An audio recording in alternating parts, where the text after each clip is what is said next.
চলো এবার পরের স্পটটায় যাই, তেনজিং হিলারি ভিউ পয়েন্ট। ওটা উত্তরের কাছে। ও গাড়িতে বসি, এখান থেকে যেতেই ইচ্ছা করছে না, কিন্তু হাতে সময় নেই। একটা দিন থাকলে দারুণ হতো। আরও একবার ভিউটা দেখো।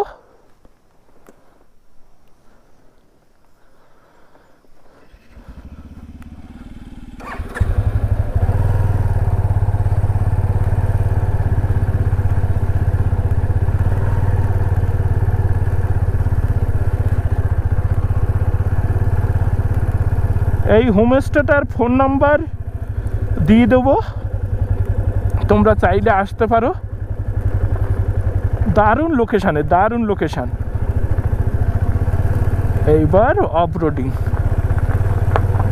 মারাত্মক পরিমাণে অফরোডিং।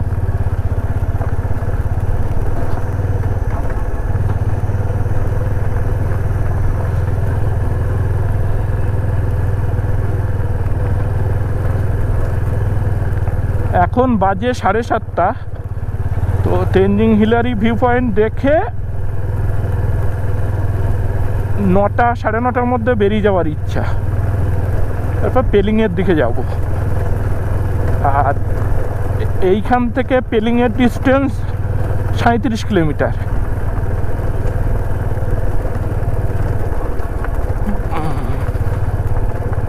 শুরু হয়ে গেল।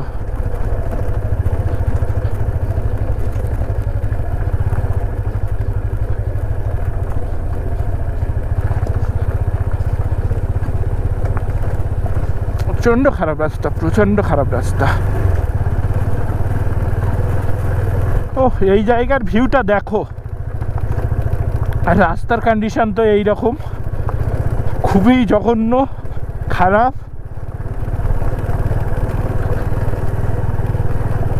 মানে উত্তরে থেকে এখানে আসার জন্য 10 কিলোমিটার, তার ভিতরে 5 কিলোমিটার মানে কোনো রাস্তাই নেই। আর 5 কিলোমিটার মোটামুটি ভালো খারাপ মিশিয়ে।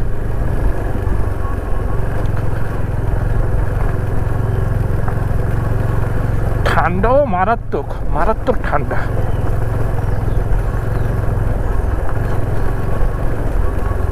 চেওভঞ্জন জায়গাটা দারুণ লাগলো। তোমাদের কেমন লাগলো জানিও।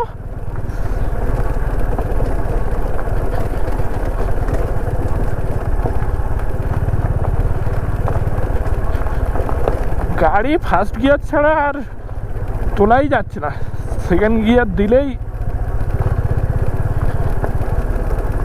আর অফ রোডিংয়ে তো কোনো ব্রেক নেই, ব্রেক মারলেই পড়তে হবে এইসব রাস্তায়।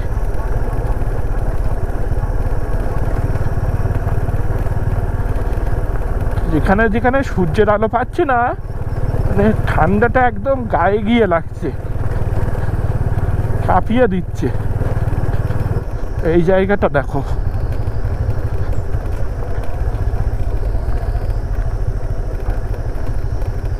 খুব আস্তে আস্তে নামতে হবে।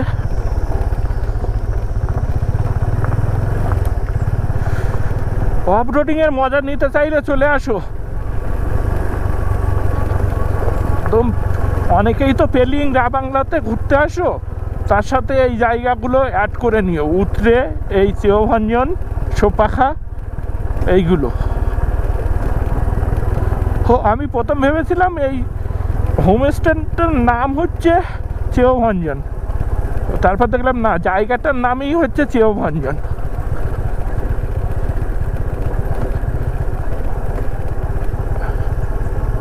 মানুষজন যা বলে অফবিট, সেই অফবিট জায়গা এটা, কম পরিচিত জায়গা।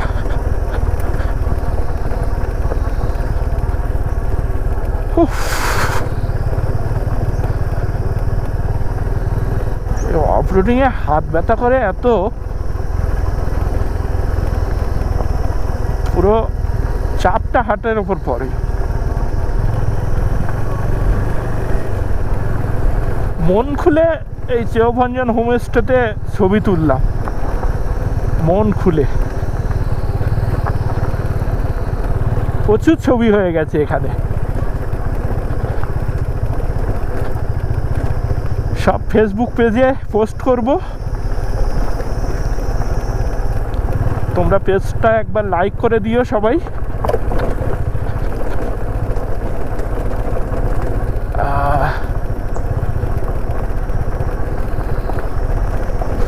অফরোডিং এ ঠান্ডা মনে হচ্ছে না।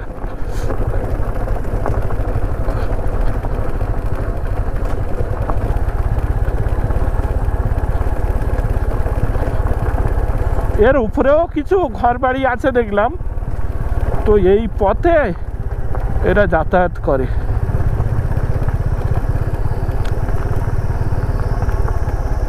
আর এখানে সব বাড়িতে, সিকিমের সব বাড়িতে একটা করে বাইক থাকে, কারণ এসব জায়গায় তো লোকাল ট্রান্সপোর্ট নেই। যাতায়াত করতে হলে ওই বাইকেই ভরসা। রাস্তাটা দেখো একবার,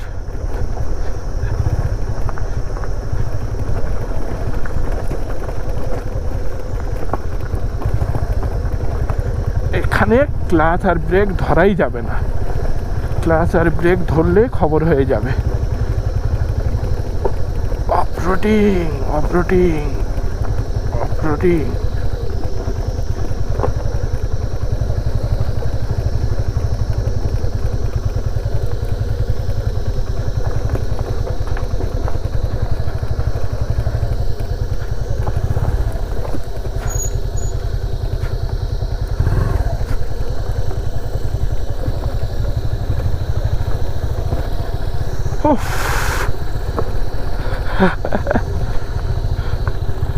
চ্যালেঞ্জিং রোড। এই 5 কিলোমিটার পুরোটাই হচ্ছে চ্যালেঞ্জিং।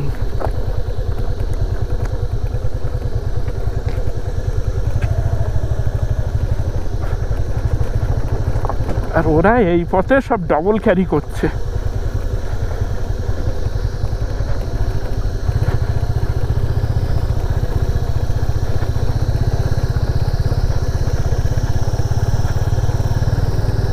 আমরা একা নামতেই দম লেগে যাচ্ছে, আর স্থানীয়রা এই পথে ডেলি যাতায়াত করছে।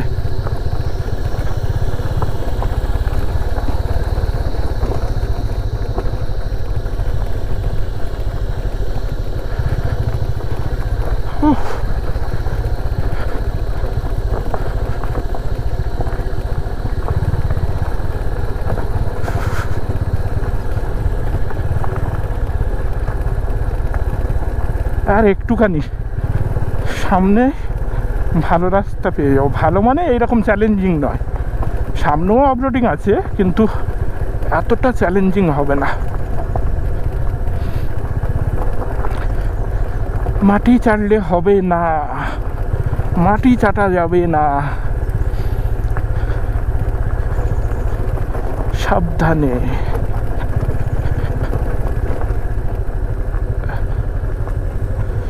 এই জায়গাগুলো একটু স্কিলের প্রয়োজন হয়।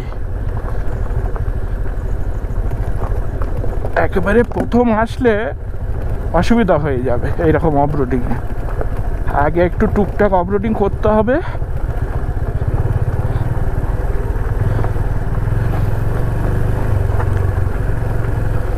কিন্তু পিনাকির কিন্তু এই প্রথম পাহাড়ে, আর এই প্রথম অফরোডিং করছে।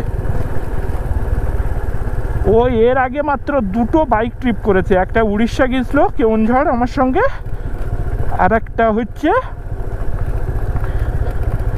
কোথায় যেন পুরুলিয়া গিয়েছিল। তো দেখলাম পাহাড়ে এসেও দারুণ চালাচ্ছে। ছোট থেকে বাইক চালায়, একদম ছোট থেকে। বাড়িতে বাইক ছিল 5 না 6 থেকে বাইক চালায়। আর হ্যাঁ, এর কাছেই কিন্তু আমি বাইক চালানো শিখেছি। আরও কয়েকজন শিখিয়েছে আমাকে, একজন শিখায়নি, 3-4 জন মিলে শিখিয়েছে। মানে প্রথম একে সঙ্গে নিয়ে বেরোতাম।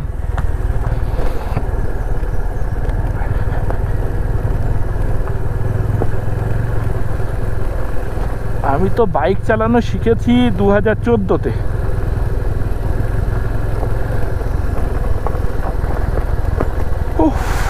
আর কতটা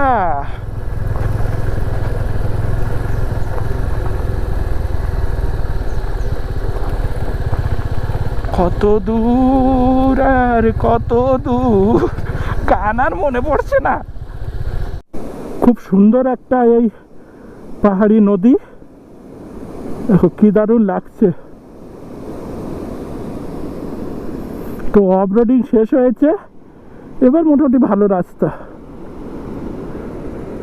এইখান থেকে নামতে গিয়ে যা হলো, খতরনাক রোড। আর 3 কিলোমিটার উতরে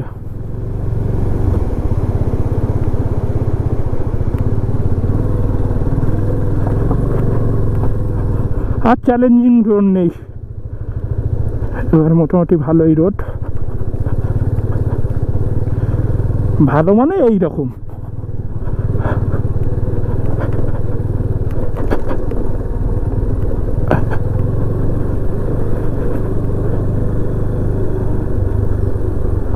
এই জায়গাটা এসে আমার হচ্ছে ডুয়ার্সের টাংটা টোডের কথা মনে পড়ে গেল। টাংটা টোডেটাও এইরকম, ওটা হচ্ছে ইন্ডিয়া ভুটান বর্ডার। ভীষণ অফরোডিং সেটাও, মানে ওটা বিন্দুর থেকে আরো ওপরের দিকে উঠতে হবে।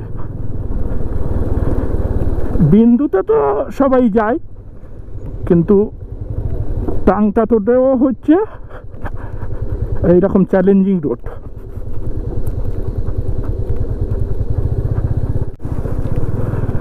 উত্তরেতে চলে এসেছি, এবার এখান থেকে আবার ডান দিকে নিতে হবে তেনজিং হিলারি পার্কের জন্য।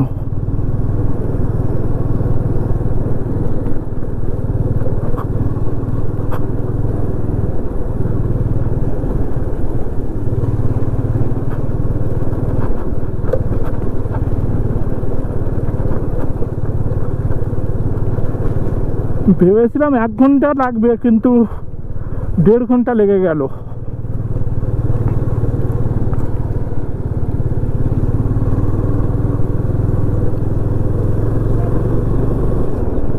এইখান থেকে রাইট সাইড।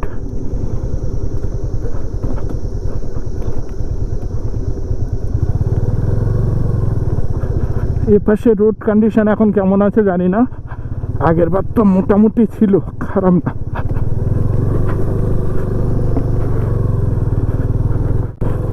উত্তরে থেকে তেনজিং হিলারি ভিউ পয়েন্টে যাওয়ার রাস্তাও খুব একটা ভালো না। ভেবেছিলাম তো এদিকে রাস্তাটা ভালো হবে, কিন্তু একই রকম। এসে গেছি, আর 2 কিলোমিটার বাকি।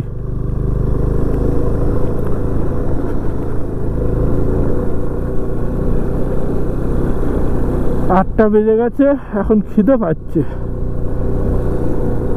এখান থেকে বেরিয়ে কিছু একটা খেতে হবে।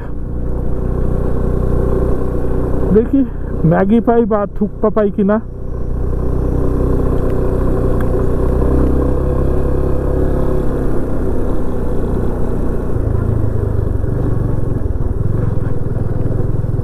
তিন দিন হয়ে গেল পাহাড়ে এসছি, এখনো পর্যন্ত মোমো খাওয়া হলো না।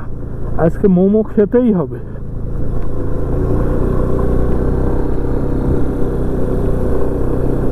সিকিম দার্জিলিং এ এসে মোমো না খেলে ট্রিপ অসম্পূর্ণ থেকে যাবে।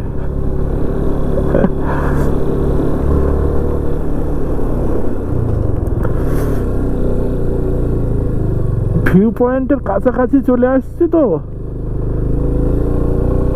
ওয়েদার কেমন হয় এখন। ওয়েদার ভালো থাকলে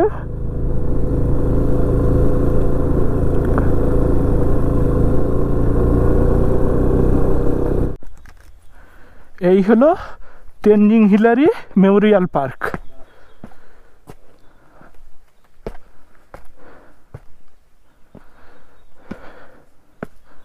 এখানে দুজনের মূর্তি করা রয়েছে, এই যে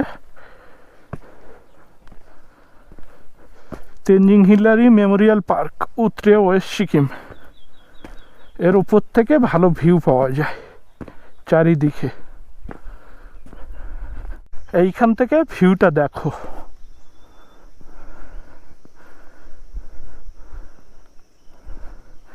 আর এই পাহাড়টার ওপাশে একটুখানি চূড়া দেখা যাচ্ছে, বরফে ঢাকা। ওই যে এইখানটা দারুণ ভিউ, দারুণ ভিউ। না, ওয়েদারটা এখানে ঠিক আছে দেখছি, অতটাও খারাপ নয়। এইখান থেকে কিন্তু অনেকগুলো ট্রেকিং হয়, অনেকগুলো রোড রয়েছে ট্রেকিংয়ের। আর এর পাশেই তো নেপাল, একটু গেলেই নেপাল। এখান থেকে নেপালের ট্রেকগুলো হয়।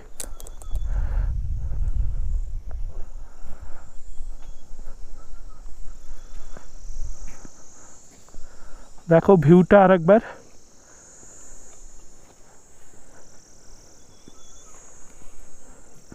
এইবার এখান থেকে পেলিংয়ে চলে যাব। সব নিয়েছো তো? খাওয়া দাওয়া করবো।